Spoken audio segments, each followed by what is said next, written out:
Top of the morning to you. Welcome to the third installment of Ask Dr. Callie. I am Dr. Callie Cyrus. Today I'm going by Captain Dr. Callie Cyrus.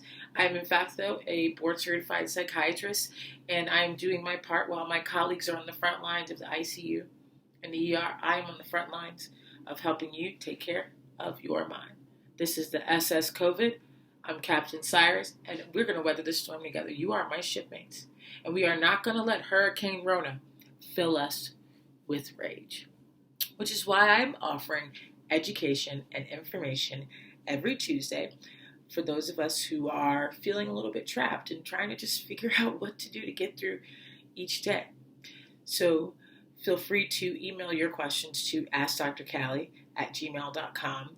Please email me some questions because right now it's mostly my mother and my uncle, and they're not really emailing questions, they're emailing comments, like stop using my hands, that kind of stuff. As much as I love them, I'd really love to hear from some other people. I know you guys are watching, so you're sending me a bit of like mixed signals. You're watching but not emailing questions. I really like it for you to do both, but it's okay if you can really just do one. I'm all right with that if you watch it. In any case, let's go ahead and get started, okay? So the first question is one that's similar to a question that we talked about in the first session, which is doing the same old stuff, feels like the same old days, and it's getting old. What should I do? So for you, I have two words: variety and planning. So you're going to have to trick your mind into thinking that what you're doing during the day is different enough and exciting enough to constitute, in fact, a different day and not Groundhog's Day. So for that, you need variety. But I also say the best way to have variety is actually to plan, right? So on Sunday night or on Monday, wherever you want to start your week, why don't you plan what you're going to do for the week? Because planning means then that you'll get the materials you need, you'll get the food you need, you'll get the drinks you need, and you'll set up the appointments that you need to implement the variety for each day. So for example, if you are someone who works Monday through Friday, the main goal is to get through the Monday to Friday so that you can have your weekend. So essentially plan what you're going to do during the evening. If you would usually on a Wednesday go out for happy hour, set up a happy hour. If you would usually, like to come home on Monday and brood because work is just so stressful, come home and brood. Watch something for 30 minutes or 3 hours, right? Kind of veg and take your mind off of it. But add that variety, plan it and set it up for the week. If you want to have like a paint night, order some watercolor. That could be your Thursday. And if you're planning, then you order in advance, early enough, to be able to do it. So planning will help you add that variety. So there's variety in what you actually do during the day, right? So this is one of my variety items. I just ordered a karaoke microphone. You can imagine how much fun this is for me. Karaoke Thursdays. It's not always on a Thursday, but I plan it and put it in my schedule for the week. There's also variety in what you do with your body. Some of it is that your body's just used to doing the same old things, right? So mix up your workouts. Sorry about that. Mix up your workouts. So maybe on Mondays is a cardio day, on Wednesdays is a cardio day. Get a jump rope. These are things you can do at home. Get some weights, even if you're just like on a call, doing that kind of thing. If you sometimes take a shower, take a bath. If you have a set of essential oils, why don't you use some one day of the week? Use a different variety the next day of the week. Your body deserves that treatment too. If you're getting dressed for work, if you've already listened and done your 9 to 5, like you're waking up at the time you usually do, mix up what you wear, right? You can be fun on top for the Zoom meeting, casual on the bottom. Sometimes you can be fun on the bottom, casual on the top. I don't wear a captain's hat every day, but today happens to be Monday and I need a little pep up, and that's why I'm wearing the captain's hat. So that's what I mean. Trick yourself, right? Having variety in what you do to your body, and also where you are. You can go outside. I know that we're sheltering in place, but it doesn't mean you can't go outside to enjoy the weather. If I'm this sweaty inside, you can imagine how warm it actually is outside. So I've been going out and I found a little deserted corner where no one walks, and I can sit there and meditate for a little while. So find that deserted outside corner where you will be able to social distance at least 6 feet and put your mask on.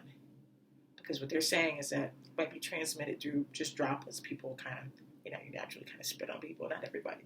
Some people are spitters. But I want you to be safe if you're going to go outside. But you can try to have a conference call outside. You don't have to show your face on the Zoom. You can work in one room. As you can see, my situation is different than last week. On this time of the day, I stay on the side where the sun has risen. Later in the day, I'm on the other side where the sun's going down. So mix it up. You really got to trick your brain into thinking that there's variety. And that comes with planning and being intentional. So we're going to move on to the next question, which is, there's nothing to do, so all I do is drink. This is a tough one, right? So you can probably insert some other things here. So there's nothing to do, so all I do is smoke pot. There's nothing to do, so all I do is binge on video games or sugar. There are a number of things that are not good for our bodies. I generally think everything in moderation. But when you're stuck in your house and everything kind of seems the same, how do you not lean on that one thing that typically gets you through? Especially if you're nervous, if you're like filling up with some of the Rona Rage and just trying to get back down. You're gonna go to the thing that you're most comfortable with. So for this one, I'm gonna say trick yourself. It's not called treat yourself. It's called trick yourself into doing something else when you want to go do that thing that you usually do. So I'm gonna use alcohol as the example, but it's really inserting whatever your vice of choice is. So first, have some water breaks. No one really wants to drink too much if you're drinking water every few hours and your belly's all full. You're not going to want to have that beer. You're not going to have that big glass of wine. So one of the things is just stay hydrated. Drink water every 3 hours. You can also practice mindful drinking. So why don't you spend more money on one item and focus on how it tastes. Focus on what it does to your body, how it goes down, right? Like actually savor the taste of what you're drinking. And then you'll be drinking it slowly so you won't have as many during the day.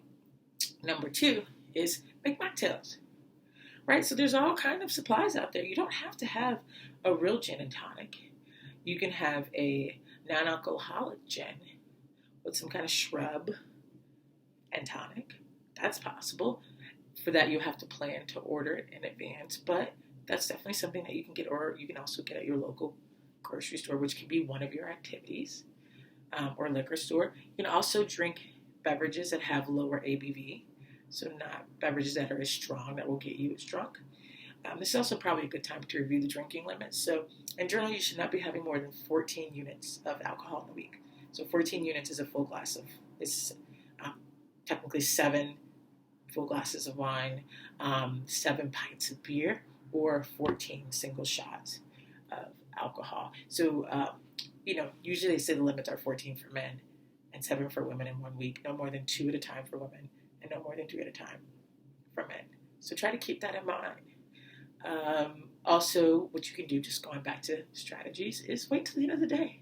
So if you're normally at work and you're just waiting to get to happy hour, then wait till happy hour time, which can be 5:30, it can be 6, whatever time you actually finish your work. Don't allow yourself to start until work is done. Set up a date for happy hour, right?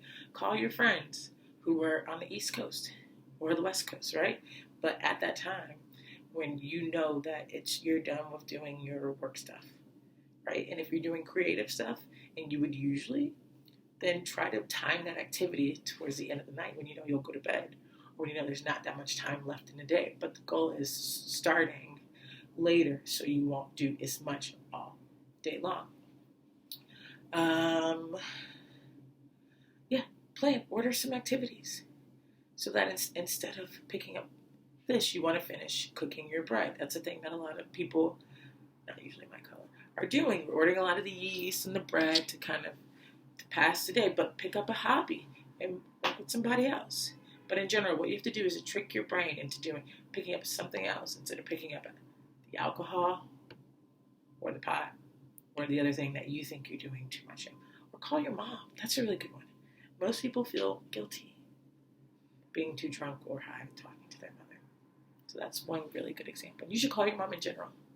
Okay? Look, I really want everyone to take care. The surge is coming up. Please stay inside. And if you're going to go outside, wear your mask, especially if you're going to be close to anyone who's a spit talker.